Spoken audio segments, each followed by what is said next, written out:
Ao longo deste mês, nós estamos a falar acerca do poder que se encontra no Evangelho de Cristo. O poder do Evangelho. E estamos firmes neste poder do Evangelho.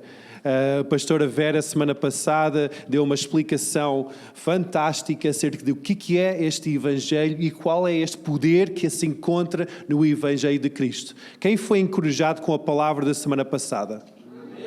Amém? Quem não pôs a mão no ar, está disponível online, YouTube, pode voltar atrás, pode ouvir novamente, pode ouvir pela primeira vez e realmente vai ser encorajado pela palavra de explicação do que é este poder do Evangelho e o que é Evangelho. O Evangelho são as boas novas de salvação, em que Jesus saiu do céu enviado pelo Pai para se sacrificar para as nossas vidas, para que nós pudéssemos ter salvação.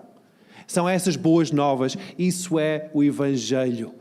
Quem aqui já encontrou com Jesus, já aceitou esta mensagem do Evangelho na sua vida? Amém? Então, praticamente todas as pessoas, se não todas as pessoas. Eu vou agora lá mais para trás. Quem há mais de 50 anos já entregou o seu coração a Jesus? Mais de 50 anos. Mais de 40 anos. Olha, eu faço parte desse grupo, mais de 40 anos. Mais de 30 anos. Mais de 30 anos. Mais de 20 anos. 10 anos. Mais recentes. Mais de 5 anos. 2 anos. Quem nos últimos 2 anos entregou a sua vida a Jesus? E quem neste último ano entregou a sua vida a Jesus? Quem aqui, ao entregar a sua vida a Jesus, houve alguma coisa que aconteceu na sua vida? Ok. Algumas pessoas, houve uma transformação, há alguma coisa que antes de encontrar Jesus era de uma forma e depois de encontrar Jesus era de outra forma. Conseguem dizer isso? Conseguem identificar isso? Amém? Lembra esse momento. Lembra esse momento aqui, como é que vocês estavam antes? Ricardo, como é que tu estavas antes? Não estavas. Zé, como é que tu estavas antes de encontrar Jesus? Mau. Quem estava mesmo mau antes de encontrar Jesus? E o que aconteceu depois de encontrar Jesus? Paz. Mais. Transformação. Segurança. Mais. Ok? Esperança. Libertação. Cura, paz, alegria. Depois do encontro com Jesus, depois de ouvir o Evangelho, algo aconteceu nas vossas vidas, algo aconteceu na minha vida também. Uma transformação. Poder. Poder do Evangelho traz transformação nas nossas vidas. E algumas pessoas há mais de 50 anos, como o meu pai, outras pessoas há menos tempo, mas cada um que encontra Jesus, que ouve a mensagem do Evangelho, é impactada pelo poder de Deus e a transformação. Amém? Amém? Cada um de nós que ouve aquele momento em que nós abrimos o nosso coração e dizemos, Jesus, eu aceito como Senhor e Salvador. Houve situações em que nós estávamos presos, que depois desse momento nós fomos libertos. Houve situações que nós estávamos doentes, depois desse momento nós fomos curados. Algumas pessoas dizem que foram curados naquele momento. Outras pessoas encontraram paz, esperança, amor, alegria. Isso é tudo evidências do reino de Deus que chega às nossas vidas. A palavra diz que o reino de Deus é justiça, paz e alegria no Espírito Santo. Agora, estas últimas semanas, eu tenho estado a ler novamente e meditar sobre os Evangelhos. Os Evangelhos na Bíblia são os 4 primeiros livros do Novo Testamento. Mateus, Marcos, Lucas e João, que falam acerca da vida de Jesus na terra, em que são os evangelhos de Jesus, são a mensagem que explica a vida e o que Jesus transmitia na sua vida aqui na terra, quando estava fisicamente na terra. E eu tenho estado a meditar sobre estes 4 livros ao longo destas últimas semanas. E ao meditar sobre o Evangelho e este poder que se encontra quando nós somos impactados pelo Evangelho de Cristo, ao ler estes relatos da vida de Jesus, do ministério de Jesus, eu fui confrontado e tenho sido confrontado porque que nem todas as pessoas foram transformadas ou impactadas pelo poder do Evangelho.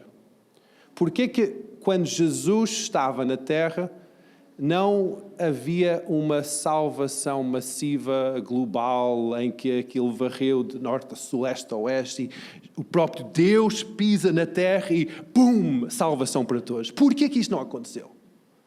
Por que só impactou certas pessoas em certos momentos? E ao ler os Evangelhos, eu consegui identificar 3 bloqueios para a manifestação do poder do Evangelho. Provavelmente há mais bloqueios deste poder ser manifesto na vida das pessoas, mas eu consegui identificar 3 bloqueios e hoje vou falar acerca destes 3 bloqueios que eu encontrei ao estudar os Evangelhos para receber o poder do Evangelho das nossas vidas. Hoje, o texto que eu vou estar a ler baseia-se mais em Marcos 5 e 6, que fala acerca de alguns destes bloqueios, 2 destes bloqueios, e depois eu também vou mencionar um outro texto bíblico que fala do outro bloqueio que eu encontrei. Este versículo em Marcos 5:36 é uma história de Jesus, depois de estar no lago, naquele mar de Galileia, ele volta para a cidade, um líder religioso, um homem rico, cheio de influência, chega aflito a Jesus, Jairo chega a Jesus, e Jesus está rodeado de uma multidão de pessoas que estão a pressioná-lo por todo lado. Jairo vê que ele está a atracar, o barco dele está a atracar à margem e ele diz: Mestre, vem à minha casa porque a minha filha está doente. Quem aqui tem filhas? Algumas pessoas têm filhas. Princesas. Imagina, Carlos, a tua filha doente na cama, não consegue levantar, está a esvanecer dia após dia, a vida está a fugir. Imagina a aflição de um pai ao ver a filha, a princesa, a menina dos olhos, aquele brilho, aquela princesa da tua vida. Imagina essa filha na cama, quase a morrer. A aflição de Jairo naquele momento, ele sabia que havia um homem que quando chegava e impunha as mãos, a doença ia embora. E ele, ao ver a sua filha a padecer com esta enfermidade que ele não sabia como curar, não sabia como solucionar, ele era inútil perante esta doença, ele chega com toda aquela ânsia do seu coração e diz: Mestre, vem à minha casa para curar a minha filha. E Jesus diz: ok, eu vou. Ele provavelmente estava rodeado de centenas de pessoas em que muitas dessas pessoas também estavam doentes. Em que nós até temos um relato que ele, ao ser pressionado pela multidão, houve uma senhora que chega muito timidamente e toca na orla do seu veste e é curada. E ele diz: quem tocou-me? E ele para o seu caminho para ir para a casa de Jairo e diz: quem está a tocar-me? Eu senti poder a sair de mim porque alguém tocou-me com fé. E essa mulher foi curada. E nós vimos que ele estava a ser pressionado por todos os lados. Até foi atrasado um pouco neste caminho para a casa de Jairo, porque havia muitas pessoas em necessidade. E depois nós vemos aqui, Marcos 5:36. Jairo chega, depois de Jesus falar com esta senhora acerca da sua cura, de uma hemorragia que ela estava a ter durante muitos anos. Jairo chega a Jesus e diz: olha, já não vale a pena, mestre, porque a minha filha já morreu. Já não vale a pena vir à minha casa. Imagina o desespero. Já não vale a pena. Já passou o momento. Estás atrasado. Já passou o momento de cura. Já passou o momento. Jesus, porém, em versículo 36, disse que Jesus, porém, sem acudir às tais palavras. Então, ele não ligou aquilo que Jairo estava a dizer. Disse ao chefe da sinagoga, que é Jairo: não temas, crê somente. Se lembras qualquer coisa desta manhã, eu quero que lembres estas duas palavras. Crê somente. Diz a pessoa que está ao teu lado: crê somente. Crê somente. Crê somente. Se consegues lembrar qualquer coisa hoje de manhã, lembra disto. Crê somente. Jesus procura fé. Jesus procura fé. Ele não procura riqueza. Ele não procura alguém bem vestido. Ele não procura alguém que é certinho, direitinho. Não, ele procura fé. E quando ele ouviu essas palavras de Jairo, diz: olha, já não vale a pena. Ele só olha para Jairo e diz: não temas, crê somente. E o Evangelho tem esse poder de transformação, mas há estes bloqueios que nós vemos nos Evangelhos que bloqueia o poder ser manifesto nas nossas vidas. Jesus tem todo o poder. Ele é o Filho de Deus, tem todo o poder nos céus e na terra. Ele é o Todo-Poderoso. Mas há necessidade que depois, para chegar a quem tem poder, para libertar esse poder, para quem precisa desse poder, há um caminho, há um percurso. E há neste percurso 3 bloqueios que eu consegui identificar. E um destes bloqueios é a dúvida. O primeiro bloqueio que eu consegui identificar é a dúvida. A dúvida é um bloqueio na mente. É uma mente instável. No livro de Tiago 1,6 diz que quando alguém ora, peça com fé, em nada duvidando, porque o que duvida é semelhante à onda do mar que é levada pelo vento e lançada de uma para outra parte. Não pense que tal homem receberá do Senhor coisa alguma. Então a dúvida bloqueia a manifestação do poder do Evangelho nas nossas vidas. A dúvida é uma mente instável. Ora está bem, ora está mal, ora está alto, ora está baixo. É uma mente que não tem clareza, não é uma mente estável, firmada, baseada sobre a palavra de Deus. Nós vimos aqui no livro de Marcos, em que fala desta história de Jairo, em que ele começou a duvidar porque ele viu a sua filha morrer. Carlos, mais uma vez, vês a tua filha na cama, quase a morrer. Vês o peito encher de ar, esvaziar. Está a ficar mais e mais fraco. E de um momento já não acontece isso. Já acabou a esperança. Começa a ver a dúvida. Já não vale a pena orar, porque já morreu. E Jairo começou a duvidar.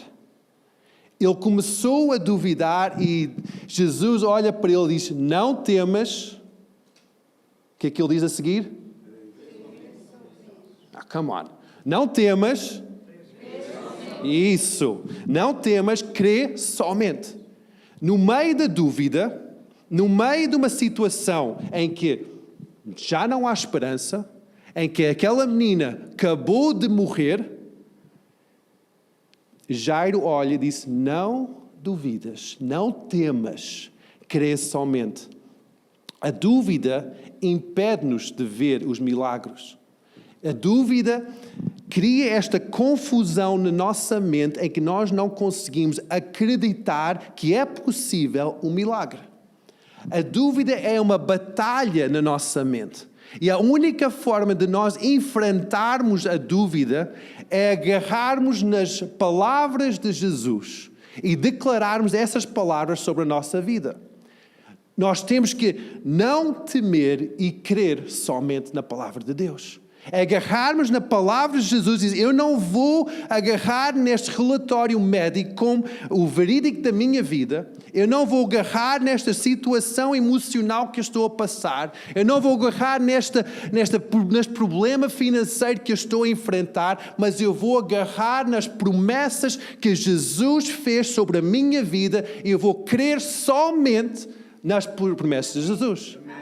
A forma que nós enfrentamos a dúvida não é com um outro relatório médico. Não é ter uma segunda opinião.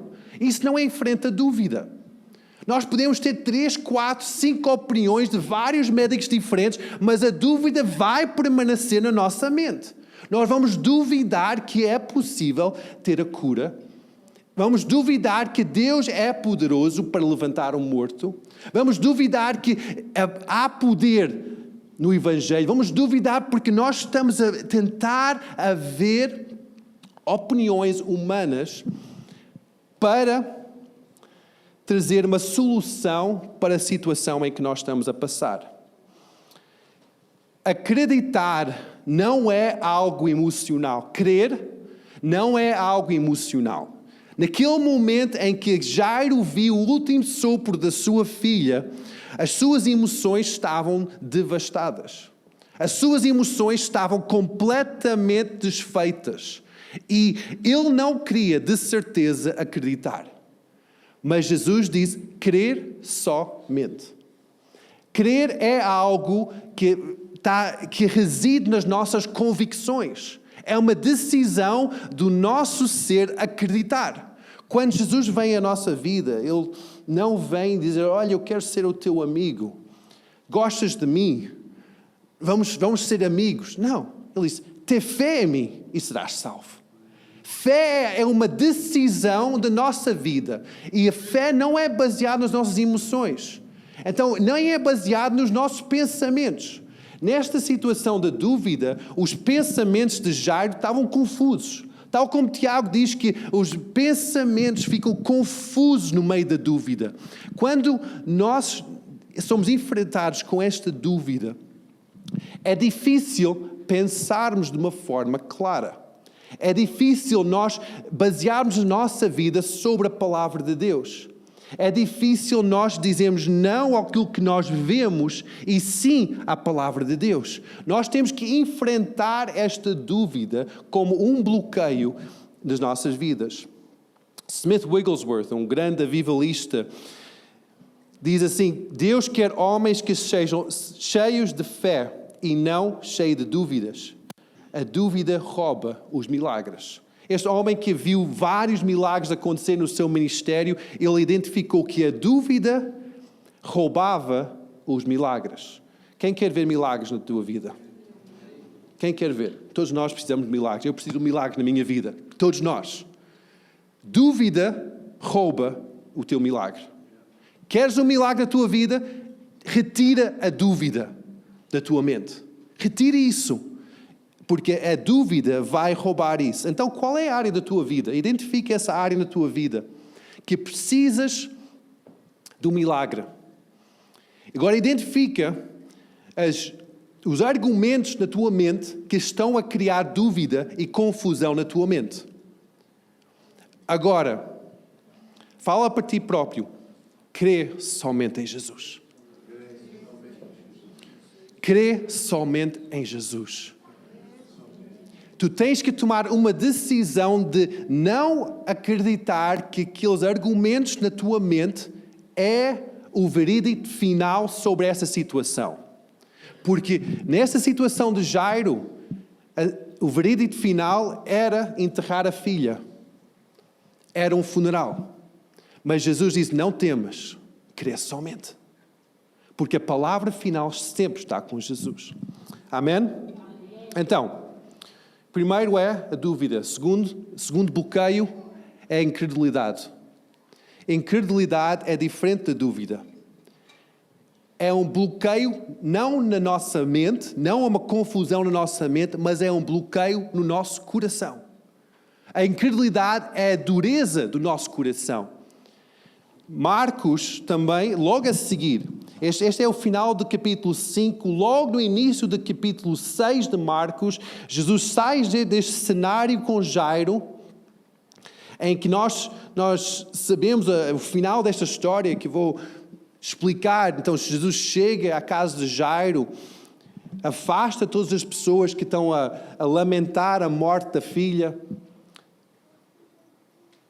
impõe as mãos e ressuscita a menina, entrega novamente a Jairo. Esse foi o final da história. Logo no capítulo seguinte, Marcos 6, Jesus volta para a sua cidade natal, em que ele conhecia toda a gente. Estava a família, estavam os primos, estavam os avós, estavam a família de Jesus. Muitas vezes pensamos que Jesus só tinha Maria e os seus meios irmãos e padrasto. Não, ele tinha avós também, ele tinha tios, ele tinha uma família alargada. E estavam todos em Nazaré. Ele tinha lá a família em Nazaré, era a casa dele. É onde o pai tinha criado um negócio de carpintaria. Então Jesus volta para a sua cidade natal. Não sabemos qual é que era a razão por ter voltado para a cidade natal, mas ele estava lá. E Marcos 6, versículos 5 e 6, diz assim que ele está a dar um relatório de como foi a viagem missionária à sua cidade natal. Diz que, e não pude fazer ali nenhum milagre. Estamos a falar do Filho de Deus, Jesus, que acabou de levantar uma menina que tinha sido morta, que estava morta. Acabou de ressuscitar uma menina. Logo a seguir, ele vai para a sua cidade e não pôde fazer ali nenhum milagre, a não ser curar alguns poucos enfermos, impondo-lhes as mãos. E admirou-se da incredulidade deles. Jesus estava ali na sua cidade natal, não conseguiu curar ninguém sem ser alguns milagres pequeninos, impor nas mãos, e pessoas ficaram tocadas pelo poder de Deus. E ele ficou admirado com a incredulidade das pessoas dessa cidade. Então, o segundo bloqueio que eu vejo aqui, primeiro é a dúvida, e o segundo é incredulidade. Incredulidade é aquele coração já endurecido. É aquele coração que já não tem fé. É aquele coração que já é um coração de pedra, que já não acredita que é possível. Ativamente opõe que é possível ter um milagre manifesto na minha vida ou na vida de uma pessoa à minha volta. Por causa de N situações. Pode ter orado já talvez 50 anos e nunca viu o milagre. Talvez acreditou que alguém ia ser curado e aquela pessoa morreu. Pode ter N situações. Mas essas N situações cria no coração de uma pessoa um coração duro, de pedra. Um coração impermeável para sentir aquilo que Deus sente, para ter fé. E essa incredulidade bloqueia a manifestação de milagres na nossa vida. Eu não sei se as situações em que tu precisas de um milagre, que se já passou muito tempo ou já passou pouco tempo, que estás a sofrer isso. Eu não sei se já não acreditas que seja possível a manifestação do poder de Deus nessa área da tua vida.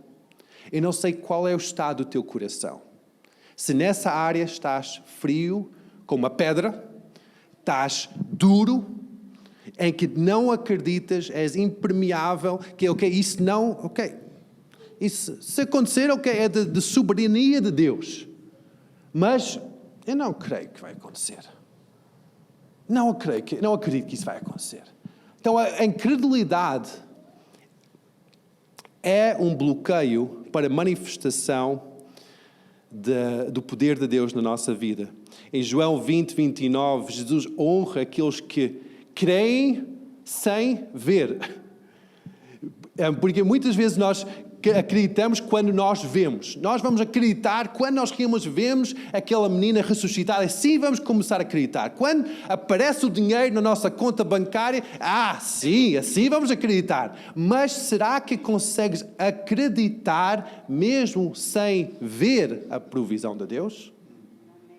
Mesmo sem sentir a cura de Deus? Sem experimentar algo que tu estás à espera, ainda assim acreditas? Ou vais deixar entrar na incredulidade, em que o teu coração vai ficar mais e mais duro, vais começar a entrar naquele modo de sobrevivência, eu vou safar-me sozinho. Eu consigo viver com isto. Ou vais continuar a acreditar que Deus é um Deus de milagres. A palavra de Deus nunca muda. Não é um milagre para o Ruben, mas para o Jim é assim que tem que ser. Não, é um milagre para todos. É libertação para todos. O seu desejo é que a sua bondade seja manifesta e a sua glória seja vista em todo o sítio desta terra. Que haja reconciliação, vida abundante, que haja cura, libertação, rios de águas, que haja manifestação da abundância de Deus em todo o lado. Esse é o desejo perfeito de Deus. Não que algumas pessoas experimentem e outras pessoas não experimentem. Mas que todos experimentem a presença do Espírito Santo. Então a incredulidade é um bloqueio para nós experimentarmos o poder do Evangelho nas nossas vidas. Há uma diferença entre a descrença e a incredulidade, em que a descrença é uma fé momentânea, em que nós temos uma fé naquele momento. Talvez estamos numa conferência em que toda a gente está ali com aquele ânimo, há uma fé para Deus curar, então nós ficamos com a nossa fé aumentada e há uma fé momentânea, mas depois entra um desespero porque nós não fomos curados, então há uma descrença na nossa vida. Mas a incredulidade é algo mais profundo, porque não é somente uma fé ou algo momentâneo, mas é algo que fica enraizado em nós, em que nós ficamos com o nosso coração duro, em que nós já não acreditamos com o nosso coração que Deus quer nos curar. Agora, estamos a focar em cura, mas isto é cura e toda a panóplia de milagres. Tu tens que pensar, Deus tem um desejo de manifestar o seu poder na tua vida. Acreditas isso? Acreditas que Deus quer manifestar o seu poder na tua vida? Ou acreditas que Deus está a gostar de ver-te a sofrer? Não. Eu também não acredito nisso. Eu acredito que Deus quer manifestar o seu poder. Eu acredito que Deus quer ver libertação, liberdade, plenitude de vida manifesta em cada pessoa. Mas Ele procura fé. Ele procura fé. É isso que Ele procura. Quando Ele olha para a terra, Ele procura fé. Ele não procura de ânimo. Ele não procura de, mesmo talvez, braço no ar no louvor. Ele não procura de lágrimas. Ele procura fé. Se nós temos o nosso coração permeável para ver o impossível se realizar na nossa vida. Porque fé é isso. É acreditar que algo que nós ainda não vemos vai se realizar. Algo no abstrato, no futuro. Algo que está lá fora que vai se manifestar aqui e agora. Isso é fé. Então, quando nós estamos a ser vistos por Deus, Ele procura fé no nosso coração. Ele procura, será que esta pessoa realmente crê? Ou já tem o coração duro? Quando Ele viu que o coração dos habitantes de Nazaré, o seu coração estava duro, que a palavra de Deus disse? Que ele não conseguiu fazer ali nenhum milagre. Havia um bloqueio para o milagre de Deus na vida daquelas pessoas, que eu acredito que havia pessoas doentes, pessoas oprimidas, pessoas que precisavam do poder de Deus. Eu acredito que, porque em cada cidade, em cada vila, em cada bairro, há pessoas doentes. Há pessoas que precisam de Deus. Há pessoas que passaram por necessidades. Em qualquer cenário há. Em Nazaré, de certeza, também havia pessoas a sofrer. Mas por causa da incredulidade dos habitantes de Nazaré, houve um bloqueio da manifestação do poder do Evangelho. Agora, será que nós temos estado a nos basear sobre aquilo que nós vemos ou aquilo que nós acreditamos? Será que nós nos baseamos na palavra de Deus ou nas situações que nós enfrentamos? Nós temos que começar a fortalecermos mais e mais nestas boas novas do amor, da vontade, do Evangelho da salvação para a nossa vida. Nós temos que afirmar a nossa vida sobre isso, porque vêm as ondas e as tempestades desta vida em que nós temos de estar firmes sobre este poder do Evangelho. Amém? Amém. Quem está pronto para o terceiro? Terceiro bloqueio é o medo.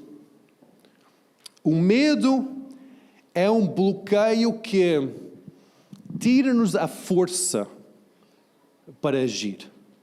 Se nós vemos que a dúvida é um bloqueio na mente, a incredulidade é um bloqueio no coração, em que as nossas emoções já não acreditamos, nós temos o coração duro, o medo é algo que nos paralisa.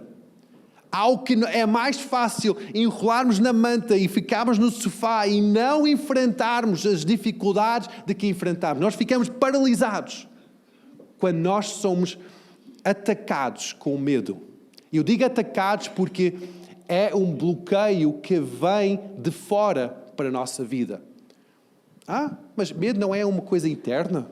Não é uma emoção? Não é um estado mental? A palavra de Deus ensina-nos que o medo é algo espiritual. É um ataque espiritual contra a nossa vida. Como assim? 2 Timóteo 1:7, o apóstolo Paulo está a ensinar ao seu discípulo, que provavelmente era um discípulo um pouco inseguro, porque ele fala várias vezes acerca de não temer, para ter força, para ter ânimo, para ter ousadia, para não deixar ser levado pelas críticas das pessoas. E em versículo 7, diz assim que porque Deus, aqui, não nos deu um sentimento de temor, não, um espírito de temor, mas de fortaleza e de amor e de moderação. Então nós vemos aqui, o apóstolo Paulo abre ou desvenda um mistério aqui, a explicar que medo não é um estado mental, não é um estado de insegurança emocional, mas é algo espiritual que o inimigo lança contra a nossa vida para nos paralisar, para nos parar. Nós podemos ser homens e mulheres cheios de poder de Deus, cheios de experiências com Deus, que lemos a palavra todos os dias, mas recebemos um relato negativo, é que ele vem contra a nossa vida e nós ficamos paralisados porque nós começamos a concordar com aquele relato negativo sobre a nossa vida. E o medo apodera-se de nós e nós ficamos paralisados perante a situação e nós sabemos a palavra de trás e para frente. Nós sabemos quais são os versículos, mas nós não conseguimos agir porque o medo está-nos a segurar. E provavelmente nós talvez estamos nesta posição hoje, em que nós até não estamos a passar por incredulidade, porque o nosso coração é impermeável. Talvez até nós não estamos a passar por dúvida, porque nossa mente, nós conseguimos ter clareza na nossa mente. Mas também nós sabemos as promessas de Deus, nós sabemos quem Deus é. mas nós não estamos a conseguir agir. Parece que alguém está a amarrar os nossos braços e as nossas pernas. Nós não conseguimos agir. Irmão, irmã, estás a ser atacado por um espírito de medo. Não entres em condenação, não entres em insegurança, não entres em dúvida, não entres em será que Deus ainda ama-me? Não entres por aí. Deus ama-te. Deus gosta de ti, Deus tem promessas sobre a tua vida, Deus quer o teu bem, Deus quer ver-te a prosperar, Deus quer-te ver não somente as tuas finanças prosperar, mas o teu corpo a prosperar, como diz no livro de Judas. Deus quer que todo o teu ser prospera, em todas as áreas. Perdão, é 3 João, não é Judas. Deus quer isso sobre a tua vida. Mas o inimigo lançou um ataque de medo ou de temor sobre a tua vida. Mesmo sabendo quem tu és, sabendo quem teu Deus é, mesmo sabendo qual é a armadura que tu tens, qual é o poder do teu Deus, não estás a conseguir agir, porque o medo te paralisou. E hoje eu acredito, se tu queres enfrentar isso, tu podes e vais ser livre de todo o espírito de medo. Amém? Amém. Nesta história, nestes evangelhos, há uma história que fala diretamente acerca deste medo. Não se encontra no livro de Marcos, por isso que eu disse que 2 das histórias encontram-se no livro de Marcos, capítulo 5 e 6. Esta história que fala acerca de medo, na história de vida de Jesus aqui nesta terra, encontra-se no livro de Mateus. Mateus 14, 28 a 31, Jesus, depois de ter multiplicado os pães e os peixes para alimentar mais de 5.000 pessoas, e os seus discípulos estão a atravessar o mar de Galileia, vem uma tempestade violenta sobre o mar e os discípulos ficam com medo que eles vão morrer. Jesus começa a vir ao seu encontro. Ele estava no monte a orar com o Pai. Ele vem ao encontro dos seus discípulos. E como ele já não tem barco, ele diz, eu vou andar sobre as águas. Ele começa a andar sobre as águas. Vai ter com os seus discípulos. Que maravilhoso. Espetáculo, não é? Eu não tenho barco hoje, eu vou andar. Vou começar a andar. Jesus começou a andar sobre as águas, no meio da tempestade. Os discípulos ficam com medo, pensando que era uma fantasma. Pedro olha e diz, Jesus, se és tu, chama-me para ir ter contigo. E Jesus diz, sou eu, vem ter comigo. Com muita coragem ou muita estupidez, o Pedro toma um passo fora do barco e algo incrível acontece. O mar fica sólido, a água fica sólida. E ele começa a andar sobre a água, pisar sobre a água. Depois o que acontece é que ele começa a olhar à sua volta, a tempestade ainda é violenta, ondas são grandes, vento é forte. E olha à sua volta, tira os seus olhos de Jesus, olha para a sua volta e vem o medo. Porque começa a olhar para aquilo que rodeia. E Jesus só diz, homem de pouca fé, por que que duvidaste? Em outras versões fala acerca deste medo que Pedro começou a tirar os seus olhos de Jesus e começou a olhar pelas circunstâncias. Quando nós começamos a olhar mais para as circunstâncias do que olhar para Jesus, nós convidamos, é quase um convite que nós fazemos para o espírito de medo vir contra a nossa vida e começar a amarrar as nossas vidas. Quando nós começamos a olhar para tanta dificuldade, tanta desgraça à nossa volta, tantas coisas que estão a passar na nossa vida, começamos a olhar para aquilo que está a passar à nossa volta, começamos a ver que a tempestade é forte, o vento é forte contra a nossa vida, estamos aqui a abanar, isto está muito, muito difícil.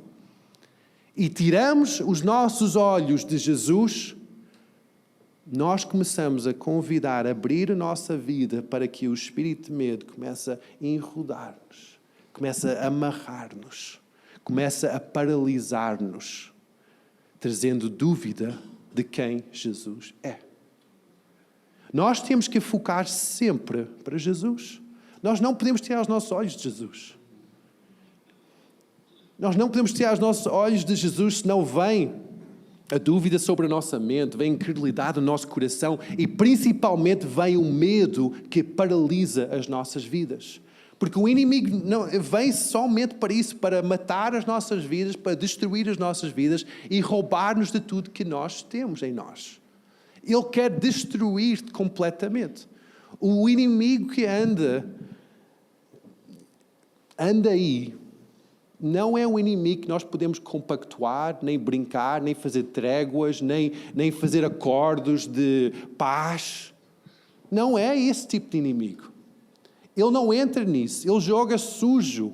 Ele é um enganador, ele é o pai de mentiras. Ele vai tentar trazer coisas à tua vida em que tu vais começar a concordar mais com aquilo que tu ouves, daquilo que tu vês, daquilo que tu sentes, de que aquilo que Deus é. Isso é o plano do inimigo. Isso são as estratégias do inimigo. Provavelmente hoje tu estás a ser bombardeado por situações em que tu estás a sentir coisas que não são boas. Estás a ouvir coisas que são relatos negativos. Estás a pensar coisas que não são de Deus. Nós temos que retirar isso tudo da nossa vida e olhar somente para Jesus. Olhar somente para Jesus, não entrar em dúvida, não entrar na incredulidade e não deixar que o medo agarre as nossas vidas.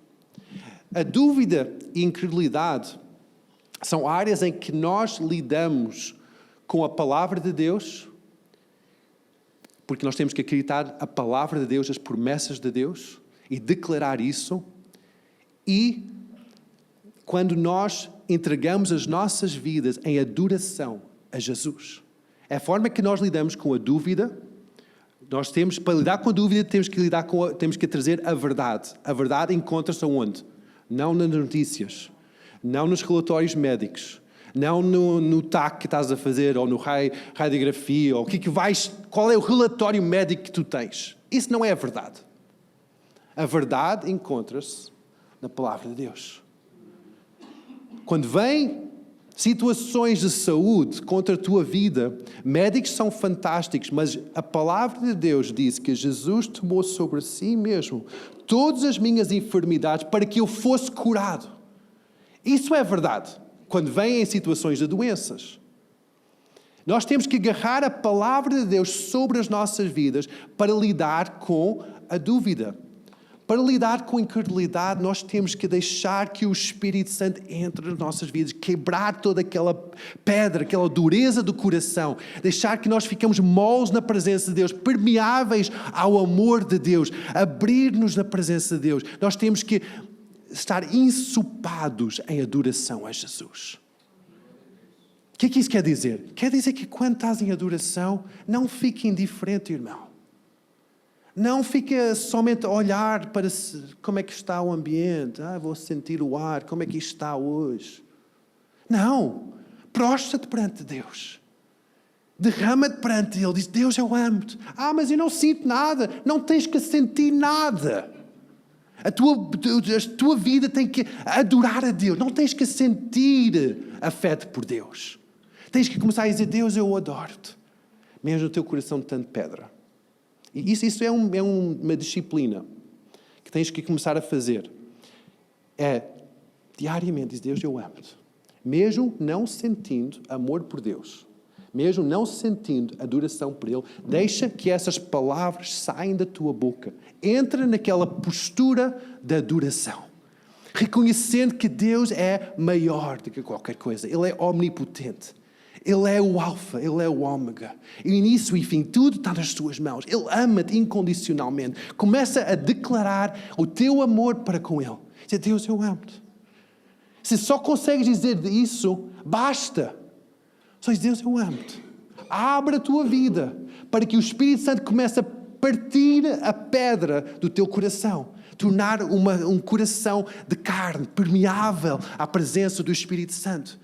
Mas eu não sei fazer isso. Tu não sabes dizer, Deus, eu amo-te. Vamos experimentar isso. Quem sabe dizer isso? Deus, eu amo-te. Então vamos lá fazer isso em conjunto. Deus, eu amo-te. Consegues dizer, Jesus, eu amo-te. Agora fecha os teus olhos porque não estás a dizer ao teu irmão, estás a dizer a Deus. Não estás a adorar o teu irmão, estás a adorar a Deus. E dizes, Jesus, eu amo-te. Espírito Santo, eu amo-te. Deus, eu amo-te. Espírito Santo, eu amo-te. Jesus, eu amo-te. Algo mudou no ambiente. É algo simples. Algo simples. Não sei se vocês sentiram, mas algo mudou no ambiente. Quando nós adoramos Deus, nós estamos a abrir o nosso coração para que o Espírito Santo entre e comece a moldar, tirando a incredulidade, tirando aquela dureza do coração. Começamos a mudar a nossa postura para ser, em vez de uma postura assim, eu estou mal, eu estou a sofrer, isto está difícil, mais um dia. Não, obrigado, Deus. Apesar de não ter força para mais nada, eu digo que eu amo-te. Deus só procura isso. Ele não procura que nós tenhamos a solução para os problemas. Ele procura um coração com fé. Ele procura essa sinceridade do teu coração. E não tem que ser somente ao domingo, meu irmão. Pode ser segunda-feira também. Não tem que ser em casa. Pode ser no ginásio. Pode ser na casa de banho do teu trabalho. Pode ser no teu escritório. Pode ser em alta voz, mas também pode ser um sussurro. Não tem que ser de uma certa forma, de um certo molde, para ser algo espiritual. Tem que ser algo sincero do teu coração. Não algo enraizado nas tuas emoções, nem naquilo que tu pensas que é correto, mas aquilo que tu sabes que é correto. Que Deus é merecedor de toda a adoração. Tu tens que firmar a tua vida sobre as tuas convicções e retirar a firmeza da tua vida sobre as tuas emoções e os teus pensamentos. Porque assim tu estás a lidar com estas duas coisas, da dúvida e da incredulidade. Agora, o último bloqueio, como é que nós lidamos com este bloqueio? Se é um espírito é lidado de uma forma agressiva. Não é lidado dessas outras formas que eu falei agora, de adoração ou de sermos cheios da palavra de Deus. Um espírito é lidado com a autoridade que se encontra não no teu nome, não na tua pessoa, mas na autoridade do nome de Jesus. Amém? É a única forma que nós lidamos com espíritos malignos que vêm contra a nossa vida. É em nome de Jesus. Isto não é um chavão, não é algo mágico, mas tu estás a reconhecer que não é a tua autoridade, não é o teu valor, quem tu és, é a autoridade de Jesus. Tu estás a reconhecer que este ataque que vem contra a tua vida é espiritual.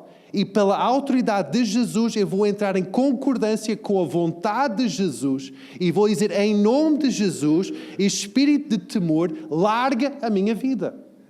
Amém? Agora, tu não dizes isto de uma forma simpática também. Ricardo, imagina um dia, tu abres a porta da tua casa e está lá o ladrão a roubar tudo. É difícil na tua casa porque tens lá o cão, não é? Mas imagina que o cão está a dormir e tens lá um ladrão a roubar todas as tuas coisas lá em casa. Conhecendo um pouco quem tu és, Ricardo, tu não vais ficar assim, amigo, eu amo-te tanto. Dá cá um abraço, vamos beber um cafezinho. O que estás aqui a fazer? Estás confuso? A tua casa não é ali daquele lado. Eu conheço, Ricardo, tu não ias falar assim. Tu ias começar a mudar de feições, começar a ficar talvez um pouco maior, assim, e ias começar a talvez te tornar um pouco violento. Talvez um pouco. Talvez. E essa forma que nós lidamos com inimigos, com pessoas que vêm contra a nossa vida para roubar-nos, destruir o nosso conforto, nossa segurança e até matar a nossa vida. Nós lidamos de uma forma agressiva, como se fosse um inimigo contra a nossa vida. Se hoje tu conseguiste identificar que esta paralisia tem afetado a tua vida, em que tu sabes que tu és filho de Deus, conheces a palavra de Deus, sabes tudo, mas não consegues agir. Irmão, acorda, porque há um espírito de medo que está a amarrar a tua vida. O que é que tu tens que fazer? Tens que reconhecer isso e tens que sacudir isso em nome de Jesus. Amém? Sim, nós podemos fazer isso para pessoas, nós podemos trazer essa libertação, essa manifestação do poder do Evangelho sobre pessoas, trazendo libertação. Nós podemos fazer isso. Mas eu não estou contigo todos os dias. Eu sei que os ataques vêm em situações em que talvez estás sozinho, talvez estás longe de pessoas, em que tu tens a autoridade das tuas mãos no poder do nome de Jesus para expulsar qualquer demónio que vem contra a tua vida, tentando roubar a tua vida. Tu tens essa autoridade. Basta dizer em nome de Jesus. Consegues dizer isso? Em nome de Jesus? Vamos experimentar deste lado, porque fica um bocado confuso. Vocês conseguem dizer em nome de Jesus? Em nome de Jesus. Ok. E aqui no meio? Não vocês. Aqui. Em nome de Jesus. Mais uma vez. Isto está um bocado assim disperso. Em nome de Jesus. E aqui deste lado. Conseguem dizer isso? Em nome de Jesus. Ok. E deste lado? São menos, mas conseguem dizer com força também. Em nome de Jesus. Cada um de nós consegue dizer em nome de Jesus. Quando nós reconhecemos que nós estamos a ser atacados, nós não temos autoridade em nós, mas temos uma capacidade de enfrentar esse ataque. Cada um de nós temos isso. Nós não temos autoridade no nosso ser, mas nós temos uma capacidade de enfrentar esse ataque. Mas não na nossa autoridade, na autoridade do nome de Jesus. Então, hoje, tu podes ser livre de todo o espírito de temor, de medo, ao enfrentar esse espírito de temor pelo nome de Jesus. Amém? Amém. Amém. E são boas novas. E são boas novas, ou o Evangelho manifestar o seu poder. É quando nós somos libertos das amarras do inimigo. Agora, porquê que... Vocês disseram, eu sei que o tempo já está um pouco avançado, mas já tinha saudades de falar convosco. Quando vocês falaram que estavam salvos, ou a terem um encontro com Jesus, uns a 50, outros a 40, outros a 30, outros a 1 ano atrás, e experimentaram uma mudança, paz, esperança, cura, libertação. Agora a pergunta difícil é, porquê que, neste momento, alguns de nós estamos a precisar de ter esta libertação novamente sobre a nossa vida?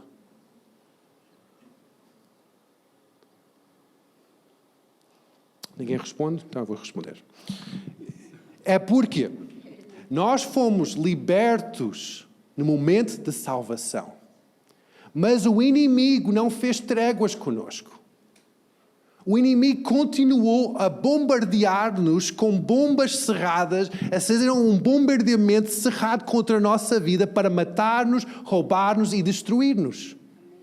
Mesmo depois de ser salvos, ganda lata deste... Mesmo depois de ser salvos, ele continuou a trazer maldição, continuou a trazer doenças contra a nossa vida, continuou a trazer situações em que nós podemos ficar enraivecidos, mas continua a fazer isso.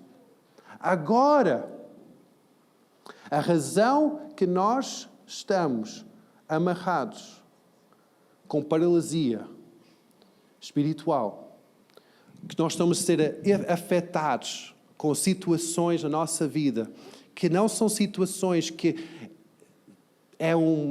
não são situações que nós vemos que isso é o reino de Deus.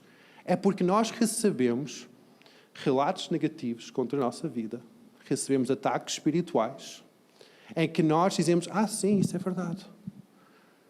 Sim, eu tenho essa situação. Eu sou doente nessa área da minha vida. É algo crónico. É algo que eu sou assim. É a minha identidade. Eu sou uma pessoa insegura. Eu sou uma pessoa que vou passar por isso. Eu vi isso a passar na minha família. Houve divórcio aqui, divórcio ali. Eu vou passar por um divórcio. Eu vou aceitar isso como minha realidade. É a minha identidade. Há um padrão físico, emocional, há um padrão na minha vida de depressão, de ansiedade. Então, olha, é natural eu sentir isso, é natural eu estar a passar por isso. Então, é essa identidade que eu tenho. E nós aceitamos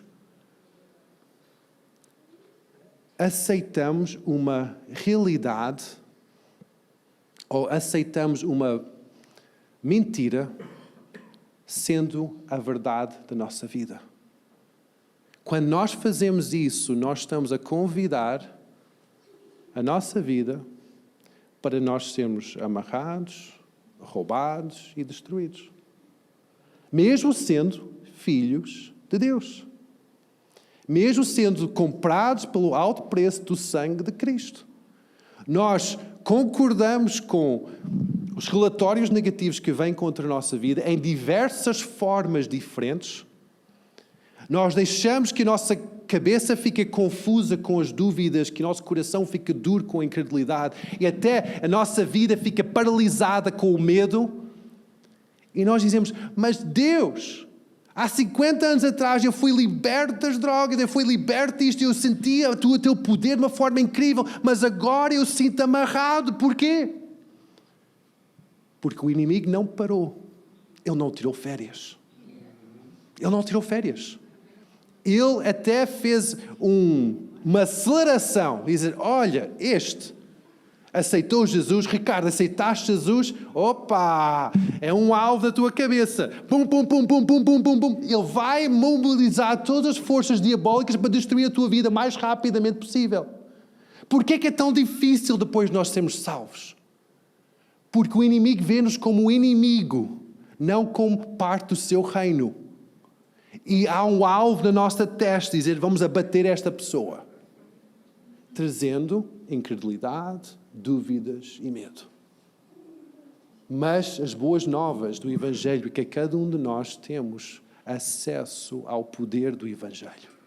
Temos acesso à vida abundante em Cristo Jesus. Amém?